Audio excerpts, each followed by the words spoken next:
Thoughts, आप में से हर एक ने सोचे रखी हुई हैं थॉट्स। अच्छा, आगे आगे इसके दो एरो बना लें, दो किस्में सोचोगी, गाइडेड और unguided, and we now only unguided. हमें से किसी को गाइडेड थॉट्स का नहीं पता। क्वेश्चन हमेशा मैं पूछता हूं कि हमें जिंदगी के पिछले 50 साल एवरेज लगा लेते सर, तो बुरा नहीं मनाए तो 50 साल में एक किताब या एक ट्रेनर मिला हो जिसने बताया हो सोचना कैसे। क्वेश्चन हम ये कहते हैं बच्चों को पॉजिटिव थिंकिंग रखें। हम सोची हुई चीजों को दोबारा सोचने पे मजबूर करते हैं, नया सोचना नहीं सिखाते। सो दैट्स व्हाई इन्वेंशंस नहीं हो रही यहां पर। और एक जुमला लिख लीजिएगा, ये क्योंकि बिहेवियर पढ़ा रहा हूं, सोच के नीचे ब्रैकेट में, सर जब भी बंदे को सोचना नहीं आता या इनोवेटिव नहीं आता, क्रिएटिव नहीं आता, बिहेवियर स्टक हो जाते हैं, नए बिहेवियर पैदा नहीं होते सर। बिहेवियर हमेशा सोच से जन्म लेता है सर। पहला बीज जहां से बिहेवियर का दरख्त बनता है, वो पहले बीज का नाम है सोच। और क्योंकि वो नई सोच आती कोई नहीं है, नई सोच होती ही नहीं है। And now there is a assignment, teach yourself how to think. Book name है जी, किताब का नाम है teach yourself how to think. Behaviour का मतलब है जो पहले से रखा हुआ है सर, पहले से हमने रखी होती है सोचें, लिखते जाएं। नंबर 1 थॉट्स, आप में से हर एक ने सोचें रखी हुई हैं थॉट्स। अच्छा, आगे आगे इसके दो एरो बना लें, दो किस्में सोचोगी, गाइडेड और unguided, and we now only unguided. हमें से किसी को गाइडेड थॉट्स का नहीं पता। क्वेश्चन हमेशा मैं पूछता हूं कि हमें जिंदगी के पिछले 50 साल एवरेज लगा लेते सर, तो बुरा नहीं मनाए तो 50 साल में एक किताब या एक ट्रेनर मिला हो जिसने बताया हो सोचना कैसे। क्वेश्चन हम ये कहते हैं बच्चों को पॉजिटिव थिंकिंग रखें। हम सोची हुई चीजों को दोबारा सोचने पे मजबूर करते हैं, नया सोचना नहीं सिखाते। सो दैट्स व्हाई इन्वेंशंस नहीं हो रही यहां पर।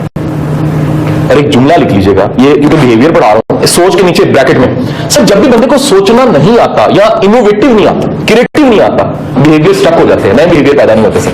बिहेवियर हमेशा सोच से जन्म लेता है सर। पहला बीज जहां से बिहेवियर का दरख्त बनता है, वो पहले बीज का नाम है सोच। और क्योंकि वो नई सोच आती कोई नहीं है, नई सोच होती ही नहीं है।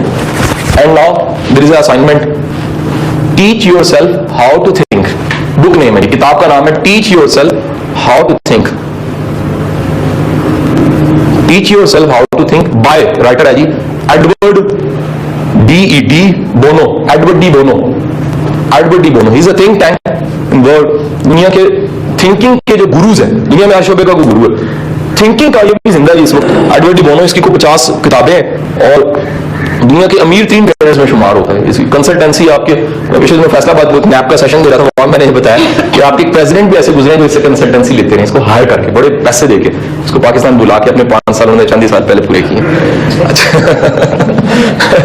Is extra ordinary genius man.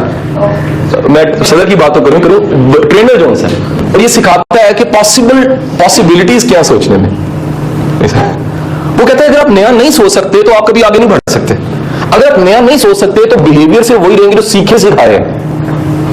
अच्छा सर, हमारा बिहेवियर से वास्ता क्या, सीखना सिखाया। जैसे हमने तरबियत में ले लिया, टीचर से ले लिया, तजर्बे से ले लिया, वही रवैया है। वो कह रहा है यही रवैया नहीं, नया रवैया भी तो हो सकता। जैसे एक बड़ा एक मारूफ है कि जिस टीचर को पढ़ाना नहीं आता मारता है, ये अमूमी तौर पर उसको एग्रेसिव हो जाता है ना सर, मारते मुराद हाथ ना मारे गुस्सा तो करेगा। जबकि 99 चीजें पहले पड़ी हुई है मार के अलावा, उसको पता ही नहीं है सर। तो सर पहली चीज है थॉट बिहेवियर में, सर दूसरा बिलीव्स, अकायद। अच्छा, जब भी हम अकायद की बात करते हैं जहन में आता है मजहबी, नहीं सर, हमारे हर शोबे में अकायद होते हैं, हमारे मजहबी अकीदे भी होते हैं, हमारी जिंदगी गुजारने के हवाले से भी अकीदे होते हैं। इन्हें बिलीव्स कह लें, अकायद कह लें, ईमान कह लें, ये सारे के सारे हमारे साथ चल रहे होते हैं, ये हमें इनके साथ हमारा वास्ता पड़ता रहता है। मसलन एक छोटी सी मिसाल देता हूं, जो हमारी परसेप्शन होती है वो बिलीव से बनती है। छोटी सी मिसाल फर्ज करते हैं, एक साहब लाहौर में आए बत्तों से, पहली बार उनकी जेब कट गई। अब ये तजर्बे ने उनको बिलीव ये दे दिया, शायद दे दिया कि लाहौर में जेबें कट जाती हैं। अब एक नए रवैये ने जन्म लिया, वो अपने हाथ को इस तरह डाल के पूरे शहर में फिरते रहेंगे। उसके बाद कोई कहता है क्यों करते हैं, नहीं बाहर निकलना। ये रवैया कहां से आया, उस तजर्बे के यकीन की वजह से। तो यकीन आपके रवैये को बनाता है, आपका यकीन आपके रवैये को बनाता है। अगला सर एक्सपीरियंस हमने रखा होता है।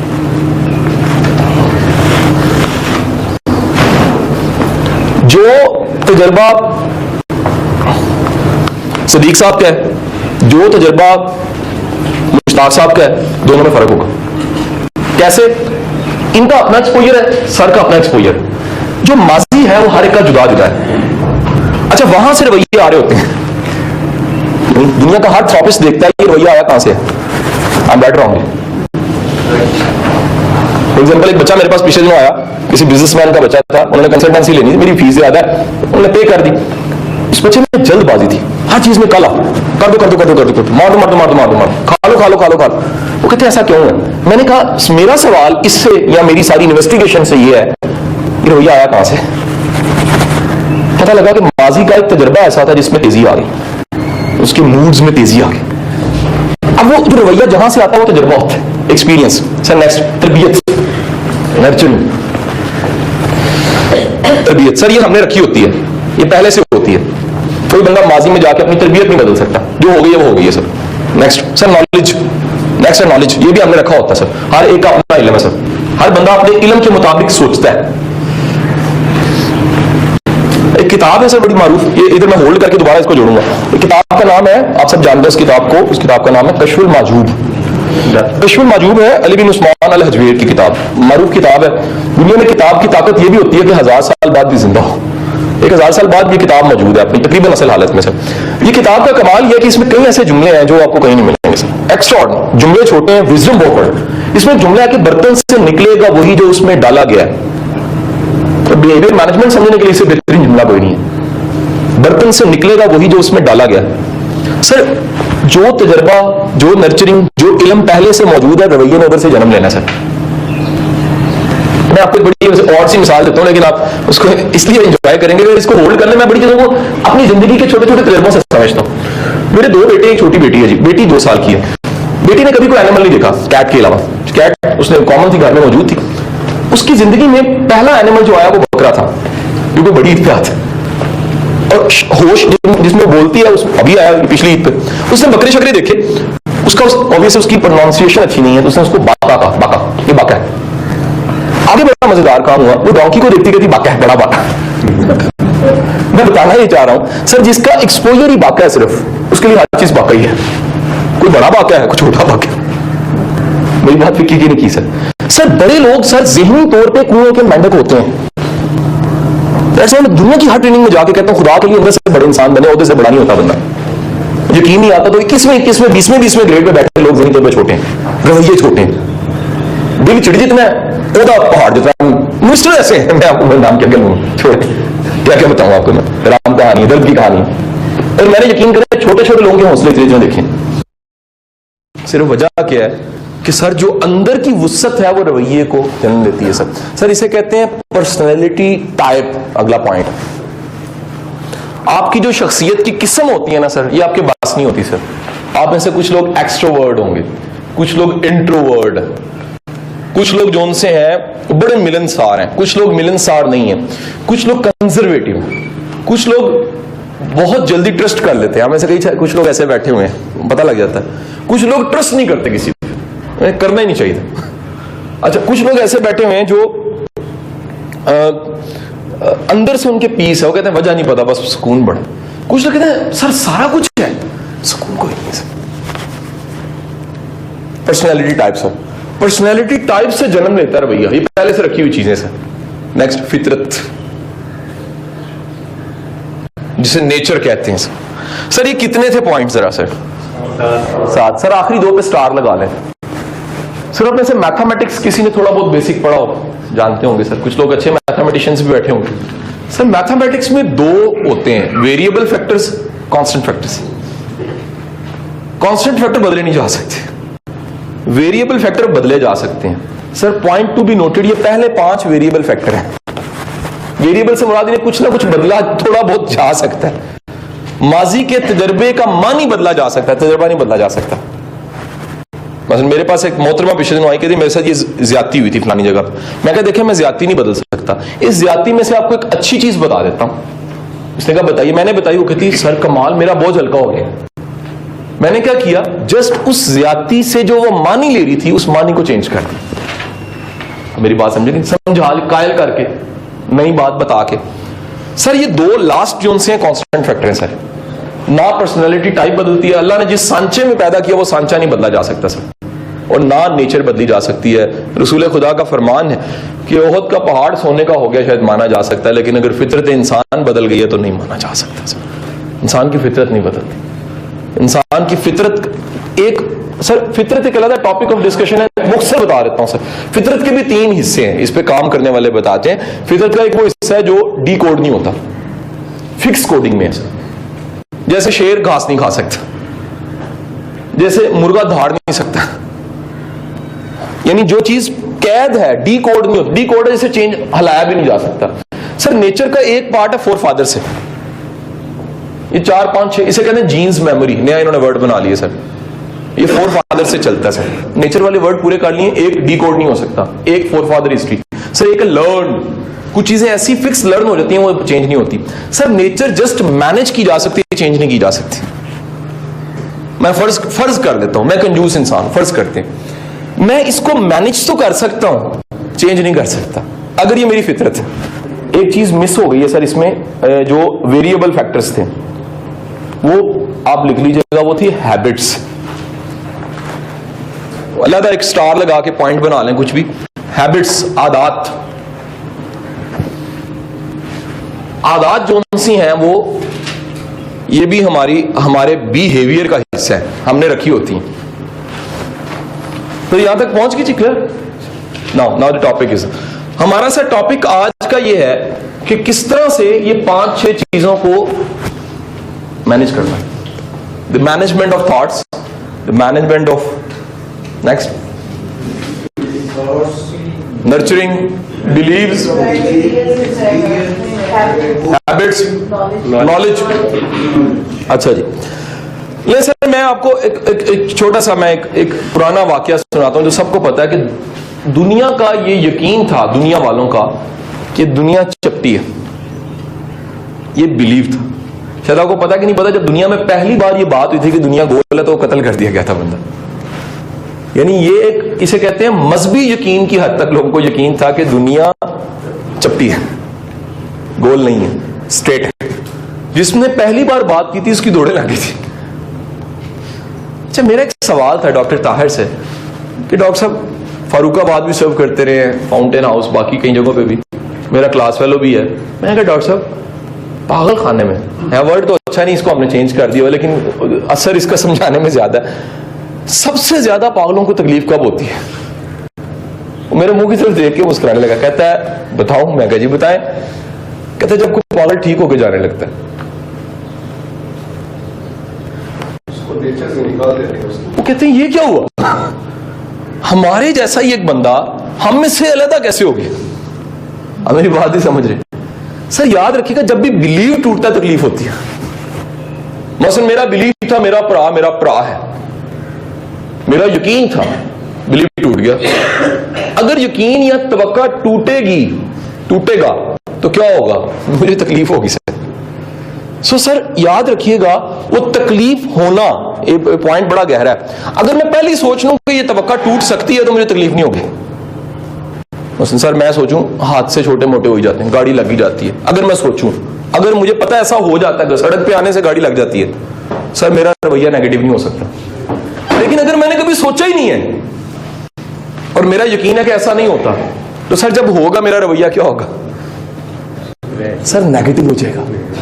तो सर याद रखिएगा कि आपकी सारी की सारी वो चीजें जो आपने रखी हुई हैं वो आपके रवैये को बनाती हैं। No sir, there is a case study is different. Sir कोई रवैया बताइएगा, उसके पीछे हम उसको जरा एनालिसिस करके ढूंढ लेते हैं पीछे बनता कैसे सर कोई रवैया। अब बहनें भी हमारी शामिल हो जाए। कोई अच्छा कोशिश कीजिए केस स्टडी में मनफी रवैया बताइए पहले। अब 5 मिनट्स टाइम, 5 मिनट में हमने को 2-3 मनफी रवैये बताने हैं। मैं आपको पीछे पॉसिबिलिटीज बता देता हूं कि इस तरह बनते हैं। यार राइट, समझ आ गई मेरी बात की सर? जिद्दी सर एक रवैया, एग्रेसिव सर, गुस्सा। एक औरतें बड़ा सवाल हमसे पूछती हैं कि जी जो नहीं वो कहते हैं शकी। ये बड़ा कॉमन मसला है। कौमी सतह का ओसीडी तो बड़ा कॉमन मसला हमारा, ऑब्सेसिव कंपल्शन डिसऑर्डर, ठीक है कि नहीं। वो एक डॉक्टर के पास चंद दिन पहले एक डेंटिस्ट मैक्सोफेशियल, मेरी अच्छी एक सर्जन मेरी जानने वाली है, मुझे बता रही कि मेरे पास एक मरीज आ गया, तो उसके ये दांत हमारे होते हैं ना, इसके ऊपर यानी असल दांत के ऊपर कितनी अल्लाह ने तय चढ़ाई होती है कैल्शियम की, ये फाइन चमकते एंड पे नजर आते हैं। तो उसके दांत खत्म हो गए हुए थे, खा गए हुए थे, बिल्कुल छोटे छोटे हो गए हुए थे। तो उससे मैंने कहा तुम दांत ब्रश करते हो? कहता हाँ, दिन में को 60-70 दफा। उसको बीमारी थी बार बार दांत ब्रश करने की। कईयों के, इसे कहते हैं कंपल्शन डिसऑर्डर, कईयों के साथ प्रॉब्लम क्या होता है, वो शक बड़ा ज्यादा करते हैं। मसलन मिसाल मैं दे रहा हूं, मैं मिसाल देता हूं कि वो कहीं पर मेल फीमेल को देखेंगे, उनके जहन में एक स्कैंडल बन जाएगा। अच्छा, वो हर फोन सुनते बंदे को कहेंगे ओ भावे अस्पताल कॉल कर रहा है, चक्कर चल रहा था कोई। वो 2 बार कोई मैसेज देख लेता, कहेंगे यार बंदा नहीं सही करिए। अच्छा, पीछे जाए तो इस रवैये ने कहीं से जन्म लिया, क्योंकि पैदाइश के साथ ये रवैया नहीं आता सर, ये पैदाइशी रवैये नहीं होते इस तरह के साथ। अब रवैये ने जन्म कहां से लिया, या उसका कोई तजर्बा ऐसा है, दोबारा आपने जो चीजें लिखी हैं उन्हीं में देख ले, जवाब कहां से मिलेगा, जो आपने वेरिएबल फैक्टर लिखे वहीं से, या तजर्बा ऐसा हुआ है, उस तजर्बे ने उसके माइंड को कहीं फिक्स कर दिया कि हर चीज को मानी शक से देने। एक बड़ा मशहूर लतीफा है, उससे ये बात बड़ी आसानी से समझ आ रही। एक पागल हो गया बंदा, पागल होने के बाद वो एक ही बात कहे, गुलेल बनाऊंगा, खाना खा ला, कहते नहीं गुलेल बनाऊंगा चिड़िया को मारूंगा। उसको ले गए डॉक्टर के पास, डॉक्टर को जाके कहते यार ये पागल है, अजीब बातें कर रहे, मैं बिल्कुल ठीक ठाक इंसान, भला चंगा हूं, ये मुझे ऐसे कह रहे पागल। कहता अच्छा छोड़ें, आप चाहते क्या हैं? कहता जी मैं चाहता हूं मेरी शादी कर दें। कहता अच्छा शादी होगी तो क्या होगा? कहता शादी होगी तो खुशी खुशी दुल्हन घर आएगी। कहता फिर क्या होगा? कहता फिर हमारे बच्चे होंगे। कहता फिर क्या होगा? कहता बच्चे जो उनसे उनकी मैं निकरे आऊंगा। कहता फिर क्या होगा? कहता किसी एक की निकर में से लास्टिक निकालूंगा, गुलेल बनाऊंगा, चिड़िया को मारूंगा। यानी कि एक ऐसी सोच है जो कहीं ना कहीं अड़ी हुई है, उसने आ जाना है, जैसे चाह करके कोई चीज आ जाती है ना, उसने आना ही आना है सर। वो तजर्बा हो सकता है सर। अच्छा, अगला बिलीव हो सकता है, अगला नर्चरिंग हो सकती है सर। कईयों की तरबियत में डाला जाता है, ओए औरत कदे यकीन ना करी। मैं बता रहा, पंजाब में खास कर, केपीके में भी खास कर, कई ऐसी फैमिलीज हैं जिनमें गाइडेड थॉट दे दी जाती है, गाइडेड किस्म के रवैये दे दिए जाते हैं कि पुत्र नवा ना सीखी, ये ऐनक काली है, इसको लगाओ, सारी दुनिया को देखो। वो सारी जिंदगी दुनिया को काला देखता है क्योंकि ऐनक काली होती है। तो याद रखिएगा, रवैये ने कहीं ना कहीं से, अगली बात सुनिएगा, रवैया पैदा होता है नॉलेज से, और नॉलेज गलत हो सकता है। इल्म हमेशा सही नहीं होता। मैं आपको इसके सबूत देना चाहूं तो हमारे इस कल्चर में बेशबहा सबूत है। सबसे बड़ा सबूत यह है कि परसेंटेज में एक अच्छी खासी परसेंटेज औरतों की सोसाइटी में हुआ जिन्हें लगता है कि हम पे जादू हुआ हो। दे नॉट नो जादू होता क्या है। और हमारा बिलाल को तो दोस्त है, तो वो कहता है यार जेड़ी आंधी कहती जादू है, जादू हो ही नहीं होता। ज्यादातर ला इल्मी होती है, रॉन्ग नॉलेज होता है, या मिसकंसेप्शन, परसेप्शन की गलती होती है, कंसेप्ट्स की गलती होती है, या बिलीव्स गलत होते हैं, या सीखा गलत होता है, या इसकी बातें इतनी सुनी होती हैं कि अल्लाह ताकत बड़ी नहीं लगती। गुजरावाला का नीले रंग का काला बाबा जो उनसा वो लगता सच है, अल्लाह पे यकीन नहीं होता। तो सर याद रखिएगा, वो जो ला इल्मी है वो एक रवैये को जन्म दे देगी सर, वो ओसीडी की तरफ ले जाएगी, वो शकी बना देगी, और लगेगा कि यार यही है सारा कुछ। जो फिर कहा जाता है कि अगर ये पूरा कमरा और यहां एक सुराख है छोटा सा, उस तरफ एक शख्स खड़ा है, उस सुराख में से देख रहा है, वो उतना ही देख सकता है जितना सुराख है। सर बड़े लोगों को देखने की आदत छोटे जाविये से होती है, आदत होती है। वो चीज को जब तक मनफी कॉरिडोर में लेकर ना जाए उनको तसल्ली नहीं होती। ये रवैया सर, ये भी बनता है। मेरा आपको एक असाइनमेंट दे रहा हूं, ये बड़ी पर्सनल किस्म की असाइनमेंट है, जो हमें इशफाक साहब कहा करते थे कि यार अल्लाह वाला वो होता है जो अपने नोकदार कोनों को गोल करता है ताकि ना खुद को चुभे ना किसी को चुभे। नोकदार कोने रवैये, वो मनफी रवैये जो चुभते हैं। मसलन एक रवैया है जिसकी वजह से जिंदगी में दोस्त खत्म हो जाते हैं, बड़े लोगों से कले हो जाते हैं, जनाजे कले हो जाते हैं। बिल्कुल वजह क्या है? बंदा जो सा है एग्रेसिव था, चिड़चिड़ा था, शकी था, गुस्सीला था, बदतमीज था। सर जब भी बंदा बदतमीज होगा ना, याद रखिएगा बदतमीज बद किरदार से ज्यादा बुरा। बद किरदार तो शायद रात जाने और बंदा जाने सर, जाती सा मसला हो गया ना। बद इखलाक का मतलब है उसका जो वो नोकदार हिस्सा है वो दुनिया को चुभ रहा है। अगर चुभ रहा है बंदा कल्ला हो जाएगा सर, कोई चुभन नहीं बर्दाश्त कर सकता। एक बार चुभेगा, अगर मुझे सोफे पे बैठा हूं चुभ गया दोबारा तो नहीं बैठूंगा मैं। सर बंदा भी ऐसे है, अगर एक बार मुझे डसता है तो मैं उससे बचूंगा। सर याद रखिएगा जीनियस वो इंसान है, इशफाक साहब कहा करते थे ज़हीन वो इंसान है जो अकेला बैठ के अपने रवैयों पे काम करता है पेचकस लेकर। एनू कढ़ना है, एनू रखना है। बदबख्ती ही होती है कि जिंदगी सारी गुजर जाए, रवैयों में कोई तब्दीली कोई ना है, डेवलप ही ना हो। दैट्स व्हाई कहते हैं कि वो बड़ा शानदार जुमला किसका, अताउल कासमी साहब फरमाते हैं कि कभी अपने पर्चे खुद हल नहीं करने चाहिए, खुद नहीं हल करने चाहिए। ये समझाने के लिए वो कहते हैं अगर करोगे तो खब्ते अजमत की बीमारी लग जाए। अपने पर्चे खुद हल नहीं करने चाहिए, पर्चे पेपर्स जिंदगी खुद ही हम क्या नहीं, ठीक है जी, हमें क्या जरूरत है डेवलप होने की जी। और जब आप खुद हल करते हैं तो खब्ते अजमत की बीमारी लगने का खदशा है। खब्ते अजमत क्या है, आप अपने रवैये को गलत को भी सही कहेंगे। तो जीनियस बहादुर वो है जो खड़ा होता है अपनी जात के सामने और कहता है ये एरियाज मेरे इंप्रूव होने वाले हैं सर। 5 नए रवैये जो सीखने चाहिए वो लिख लें सर। एक साहब थे ना, एक छोटा सा वाकया सुन के लिख लीजिएगा। वो आरे से ना दरख्त काट रहे थे। सुबह एक साहब BST जा रहे थे ट्रेनिंग लेने के लिए, ग्रेड 19वें से 20वें की। उन्होंने सुबह पूछा कि साहब ये क्या कर रहे हैं, दरख्त काट रहे हो देख नहीं रहे। तो शाम को यहां से सारे सेशन लेके 2 वक्त की चाय पी के खाना खा के थक, ट्रेनिंग इवेंट में बड़ा बुरा हाल होता है। आखिरी जो मुझे बिलाल साहब कह रहे थे आखिरी पढ़ाए, मैं कहा सर ट्रेनर तो जागा होता है, क्लास हो जाती है, थक जाता है ना बंदा, सुन के बंदा सुन ही हो जाता है। तो मैं कहा जी आखिरी नहीं, सुबह मेरे से पढ़वा लें, जागे होते हैं, मुझे अच्छा लगेगा। तो वो उसके बाद थका हारा वही दरख्त उसी को काट रहा।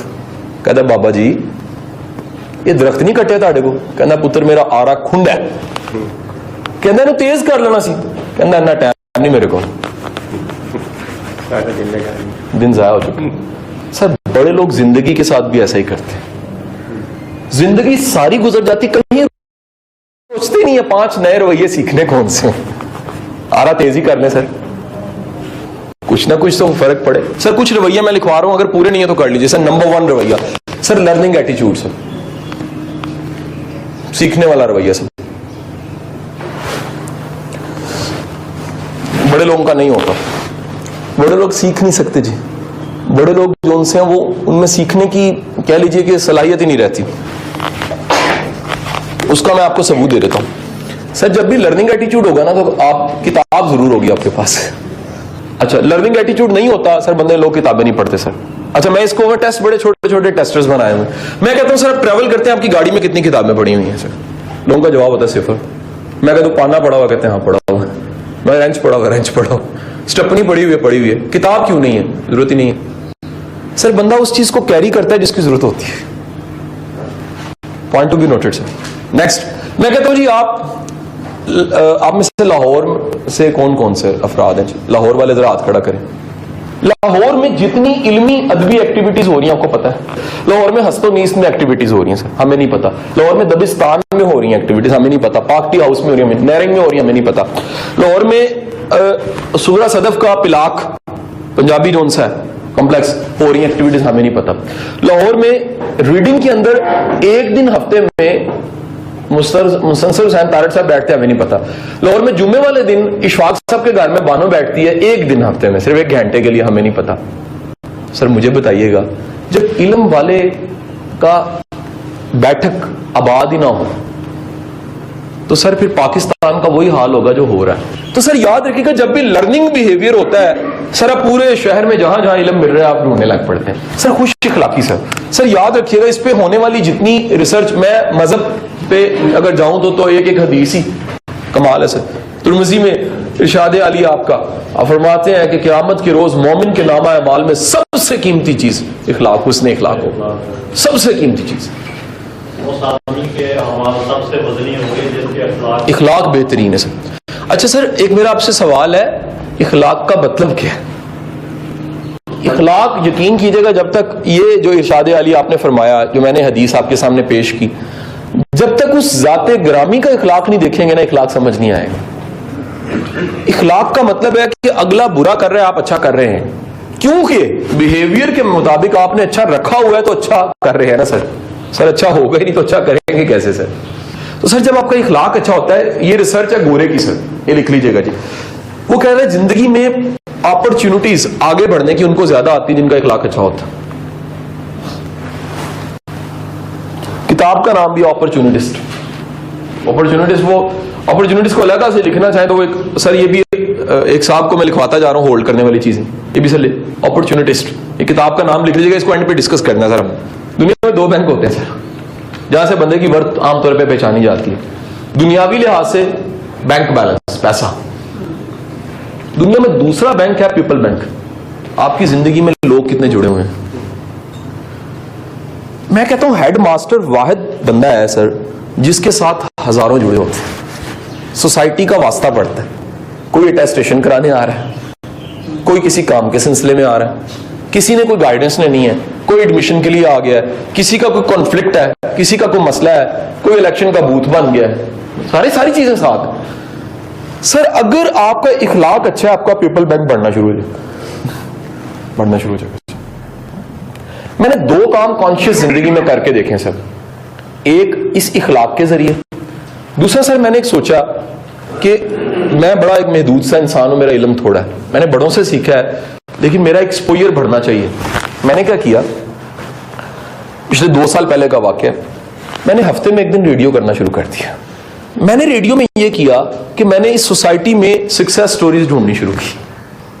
लाइक अभी एक सक्सेस स्टोरी शेयर करने लगा हूं, उसको मैंने ढूंढा, उसको मैंने रेडियो पे बुलाया, लोगों को सुनवाया, यार कूड़े से कूड़ा इकट्ठा करने से स्कॉलरशिप तक कैसे बंदा पहुंचता है, गाड़ियां धोने से स्कॉलरशिप तक बंदा कैसे पहुंचता है, अखबारें घरों में फेंकने से बंदा आखिरकार 5 स्कॉलरशिप्स कैसे ले लेता है। मैंने ढूंढा कि पाकिस्तान में आईटी की इंडस्ट्री का सबसे बड़ा टाइकॉन सलीम गोरी है। मैंने राब्ता किया, मैं कहा सर आपका इंटरव्यू लेना, आ जाए चैम्बर, आ जाए मेरे चैम्बर में, रिकॉर्डिंग लाइव चलता है, आ गए। मैंने बेस्ट साइकोलॉजिस्ट ढूंढा, मैंने बेस्ट कोई सिविल सर्वेंट को सीएसएस का टॉपर ढूंढा, मैंने कोई बेस्ट पुलिस ऑफिसर ढूंढा। आप अंदाजा कीजिएगा, ये मैं आपको जो पहला रवैया लिखा है उसका जवाब देने लगा हूं सर। 2 साल में बंदों की तादाद हो गई है 100। मैं 100 बंदों का इंटरव्यू ले चुका हूं। मैं कासिम अली शाह को तब से जानता हूं जब 2 साल पहले भी थे। उस कासिम अली शाह और आज वाले कासिम अली शाह में बहुत फर्क है। उसको वजह क्या है, उसको हर शोबे के बारे में इंफॉर्मेशन पहले से उसकी बढ़ गई है। उसको एचआर का पता लगा, उसको सिस्टम की बारीकियों का पता लगा, उसको इस सोसाइटी के इश्यूज का पता लगा। लेकिन सर 2 रवैयों तक हम पहुंचे जो मैंने आपको गाइडेड बताया। एक लर्निंग थी सर, और दूसरा कौन सा था सर?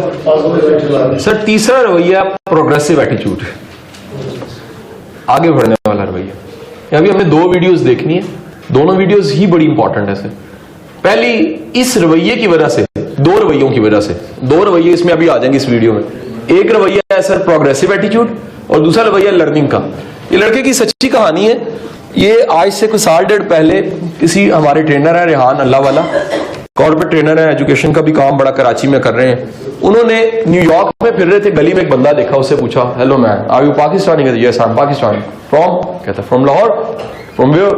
कहते जी फ्रॉम जौहर टाउन। कौन सा ब्लॉक? कहता कोई ब्लॉक नहीं। तो क्या मतलब? कहता वो जुगिए नहीं एक्सपो के? कहता हाँ। कब वहां रहता हूं?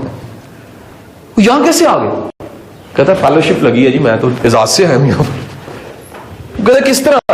उसकी कहानी नेचुरल सी बनी हुई है मोबाइल से, और ये अब तक को लाखों लोग इस वीडियो को देख चुके हैं सर।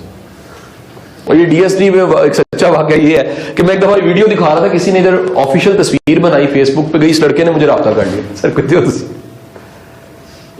राब्ता हुआ रेडियो उसके साथ मैंने किया। एक यूनिवर्सिटी में उन दिनों पढ़ा रहा था, साइकोलॉजी का कोई सब्जेक्ट। मैं उसे ले गया, मेरी पूरी क्लास धाड़े मार के रोई एक जुमले पे। इसे किसी लड़की ने सवाल किया कि आपके फादर क्या करते हैं? कहता खोती रेडी चलाते हैं। उसने कहा आपको शर्म नहीं आती? लड़की ने कहा शर्म नहीं आती आपको? इस बात पे कभी शर्म महसूस हुई है? कहता नहीं, मुझे फख्र महसूस होता है क्योंकि मेरा वालिद चोरी नहीं करता। मुझे फख्र महसूस होता है मेरे वालिद ने मुझे हलाल से पाला। कहता है मुझे फख्र महसूस होता है मेरे वालिद ने कभी डंडी नहीं मारी। मुझे फख्र महसूस होता है मेरे वालिद ने कभी किराया ज्यादा नहीं दिया। तो सर जिसको इन बातों पे फख्र होगा सर वो तरक्की फिर क्यों नहीं करेगा? सर जरा इसकी स्टोरी सुनिएगा।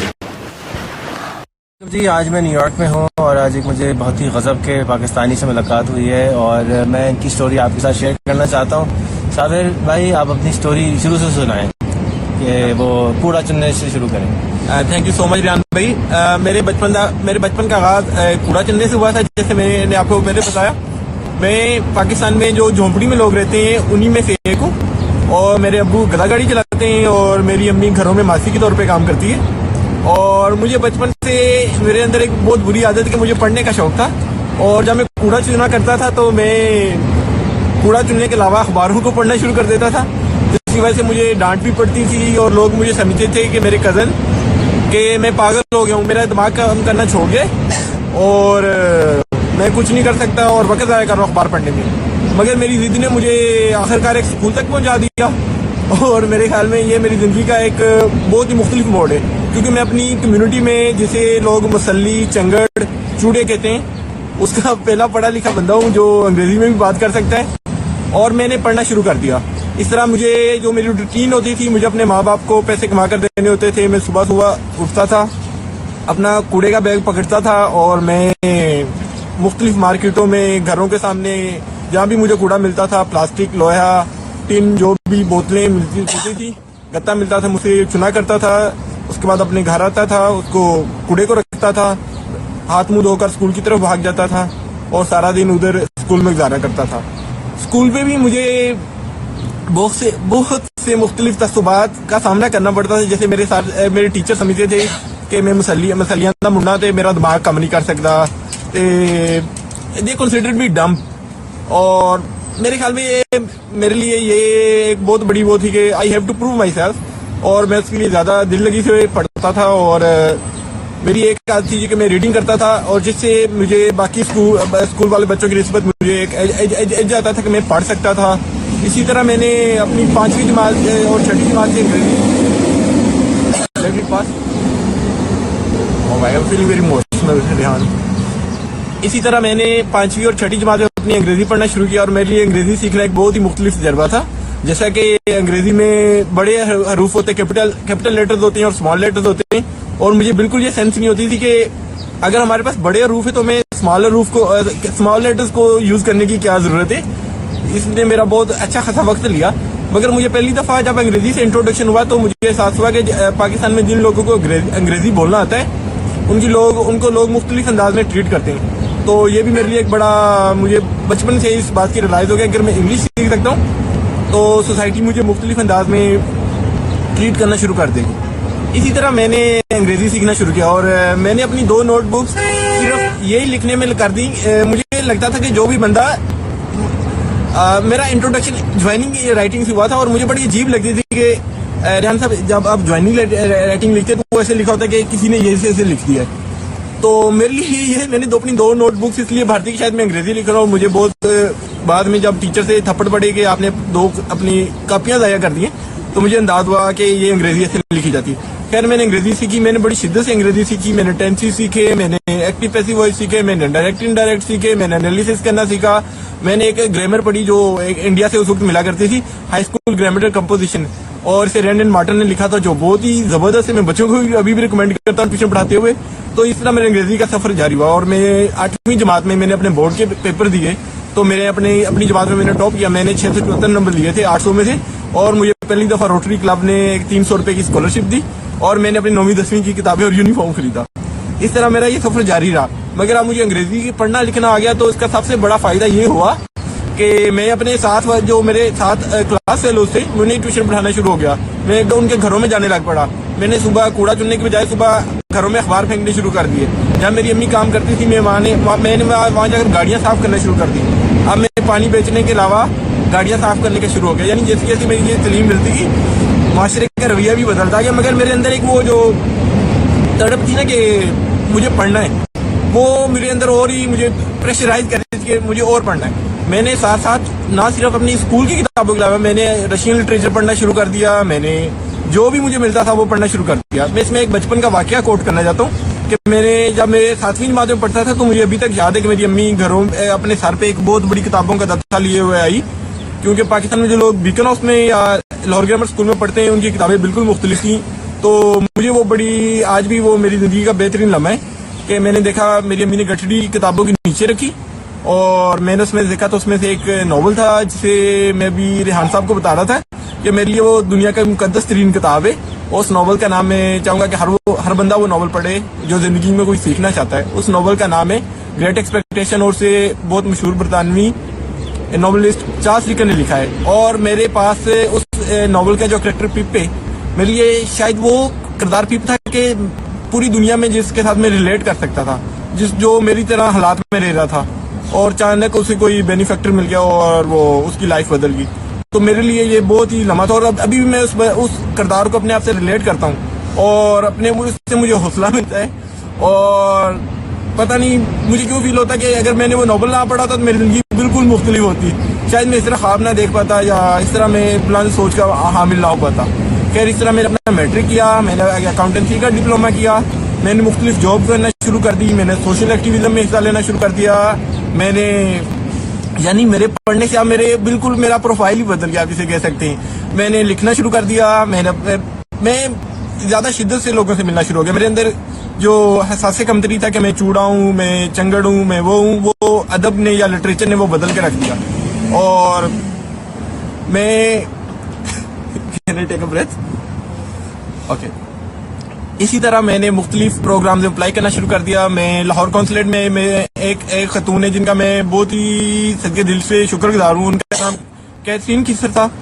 वो मुझे एक सोशल गैदरिंग पे मिली तो she was truly impressed by my story and उसे यकीन नहीं हो रहा था कि पाकिस्तान में ऐसे लोग भी होते हैं या इस कम्युनिटी से भी लोग पढ़ लिख सकते हैं। तो उन्होंने मुझे एक फेलोशिप की प्रोग्राम का अप्लाई करने को कहा। तो मेरे लिए ये एक बहुत ही बड़ा था क्योंकि मैं आई वाज सो कंफ्यूज्ड कि मुझे अंदाजा नहीं था कि मैं इसके लिए सिलेक्ट हो सकता हूँ या नहीं हो सकता हूँ।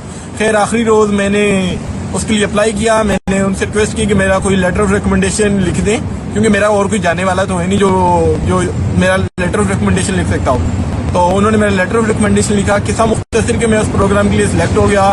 नवंबर 2012 में मैं अमेरिका में आया और उस वक्त प्रोग्राम का क्या नाम था? मैं उसका नाम नहीं लूँगा। नवंबर 2012 में मैं अमेरिका में पहली दफ़ा आया और ये फेलोशिप थी अटलांटिक काउंसिल में इमर्जिंग लीडरशिप प्रोग्राम था जिसमें 15 लोगों को पूरे पाकिस्तान में से चुना गया और लकीली मैं भी उसमें सिलेक्ट हो गया। और जब यहाँ आया तो जब प्रेसिडेंट ओबामा के इलेक्शन हो रहे थे हम मुख्तलिफ जगहों पे गए। वहाँ पे हम लोगों ने लेट इट पास हम मुख्तलिफ जगहों पर इलेक्शन ऑब्जर्वेशन करने के लिए गए। तो मेरे लिए एक बहुत ही मुख्तलिफ तजर्बा था। जैसा कि मुझे पहली दफ़ा अंदाजा हुआ कि जमहूरियत के इस मुल्क को क्या फ़ायदे हैं, लोग कितने रिस्पॉन्सिबल हैं, हर आदमी वोट करने जा रहा है और एक सिस्टम में रिपीट नहीं मुझे मेरा अपॉइंटमेंट हो जाएगा तो we need to conclude. Okay तो मैं इस तरह मैं ये पहला अमेरिका की मेरी विजिट थी। खैर मैं इस विजिट से मेरे लिए सीखने के लिए बहुत कुछ था और इस विजिट ने मेरी हिम्मत बढ़ाई कि मैं मुख्तलिफ और काम करूँ। जैसा कि मैं अभी अपने झोंपड़ी में अपने स्लम्स के या झोंपड़ियों में मैं अभी मोबाइल टॉयलेट बना रहा हूँ क्योंकि मैंने बचपन में अपने देखा कि हमारे बहुत से रिश्तेदार या दूसरे झोंपड़ियों वाले सिर्फ कोलरा हैजे से और डायरिया से और हेपेटाइटिस से फोत हो गए। उन्हें बिल्कुल पता ही नहीं था क्योंकि वो ज़्यादातर लोग जो होते हैं वो खुली जगह पे ही पेशाब और पखाना कर देते हैं और वही पखाना जो पेशाब होता है वो उनके पीने के पानी में मिल जाता है और जिससे बड़े बूढ़े बच्चे औरतें जो होती हैं वो बीमार हो जाते हैं और it's a truly life taking disease. They are just getting life taking disease through this impure water. और मैं उनके लिए मोबाइल टॉयलेट कायम करूँगा और मेरा इरादा है कि मैं उस मोबाइल टॉयलेट्स को उसके जो ह्यूमन वेस्ट उनका होगा उसको मैं बायोगैस में या फर्टिलाइजर में बायो फर्टिलाइजर में कन्वर्ट करूँगा। ना सिर्फ उनकी ये सैनिटेशन की प्रॉब्लम हल होगी बल्कि उनको थोड़ी सी उससे इकोनॉमिक असिस्टेंस या बायोगैस अगर मिलेगी तो हम प्रोड्यूस करेंगे तो उनकी एनर्जी नीड्स भी मीट हो सकती हैं। Thank you so much Rihan साहब। आप डू स्कूल में क्या करें? यहाँ डू स्कूल में कैसे पहुंचे? न्यू स्कूल ने मुख्तलिफ सोशल एंटरप्रेन्योर से यहाँ पे आइडिया कंपटीशन कराया, जो कि यहाँ न्यूयॉर्क सिटी में मेयर का ऑफिस है जो लॉन्ग टर्म प्लानिंग और सस्टेनेबिलिटी का काम करता है। उसके थ्रू क्योंकि काम करते हैं, क्योंकि न्यूयॉर्क सिटी में तकरीबन हर रोज 7 मिलियन कॉफी कप होते हैं, वो सड़कों पर फेंक दिए जाते हैं या डस्टबिन में फेंक दिए जाते हैं। और न्यूयॉर्क सिटी के जो बहुत बड़ा खर्चा है वो इस कूड़े को या इस रियूजेबल कप्स को लैंडफिल में भेजने में खर्च हो जाता है। तो मैं उन खुशकिस्मती से 18 लोगों में शामिल हूँ जो इस सोशल वेंचर के लिए सिलेक्ट हुए हैं, और मैं यहाँ 10 हफ्तों के लिए हूँ। आज मेरा 9वां हफ्ता शुरू हो चुका है और अब मुझे न्यूयॉर्क की समझ आना शुरू होगी और अब मैं वापस जा रहा हूँ। और ऐसी बेशुमार कहानी। जब मैंने इसका रेडियो इंटरव्यू किया, मैंने कहा यार मैं तुम्हें टेस्ट करना चाहता हूं। बाद में मैंने उसे कहा, कहता जी कैसे? मैं कहा मेरे ये टेस्टर्स हैं कि जिसको इल्म की वाकई प्यास होती है उसके पास किताबें होती हैं, तुम जिस पे भी आए हो जैसे भी हो किताबें। कहता सर आप परेशान ना हो। ऐसे उसने अपने कोट की जेब में से एक टैबलेट निकाली, कहता सर 4,500 किताब तो इस टैबलेट में है, लर्निंग एटीट्यूड। सर जो सीख नहीं रहा वो आगे नहीं बढ़ रहा। जब तक ये यकीन कीजिएगा ये रवैया हमारे हेडमास्टर के पास नहीं है तो एक तालिब इल्म के पास भी नहीं आएगा। मैं मतलब अक्सर सवाल करता हूं कि रिकमेंडेड कोई बुक्स आप करते हैं बच्चों को, ये यार ये पढ़ो? मैं सच बता रहा हूं सर, नहीं करते सर। चले सर जहां से इंस्पायरेशन आई, चार्ल्स डिकेंस से ही आई, बिशप चार्ल्स कहीं से आई, वो कह रहा है जी मेरा टर्न आ गया टोटल। सर अगला रवैया लिखिएगा जी, तो याद करवाए मुझे याद आ जाएगा। पहला था लर्निंग एटीट्यूड सर, नंबर 2 था खुश अखलाकी, तीसरा था प्रोग्रेसिव एटीट्यूड। नंबर नेक्स्ट रवैया है सर चैलेंज को फेस करते हुए पॉजिटिव रहने का। It's a difficult task. Challenge मसले के होते हुए मुस्बत रहने का। अभी तक की जो जीनियस की डेफिनेशन, आपको पता है जमाने में ना जीनियस की डेफिनेशन बदलती रही है। आपको इस पे भी क्वेश्चन है मेरा आपसे, आपने इस पे तहकीक करनी है कि दुनिया में फतीन की ज़हीन की तारीफ क्या क्या रही है, दुनिया में इज्जतदार की तारीफ क्या क्या रही है। हर जमाने में मुख्तलिफ थे। जमीन वाला बड़ा इज्जत वाला था, अकल वाला बड़ा इज्जत वाला था। अरबों में जो 40 साल का अकल वाला होता था सरदार बन जाता था, इज्जत वाला होता था। मेरा सवाल यह है कि ज़हीन की तारीफ चलते चलते जब आज के जमाने में आई तो क्या बन गई, सुनिएगा। वो कह रहे हैं जो बंदा चैलेंज को फेस करना जानता है और मुस्बत रहना जानता है वो जीनियस है। मसले के आते हुए मुस्बत रहने वाला इंसान नहीं ना। ले जनाबे वाला, ये जरा आपने एक वीडियो देखनी है, मेरी जिंदगी की फेवरेट वीडियोस में से। इस वीडियो को मैंने बड़ी बार रिप्ले करके देखा है, सुना है, और इस वीडियो से मुझे हर दफा एक नया मानी मिला। इशफाक साहब का मन चले का सौदा, मारूफ, उसका एक सीन है।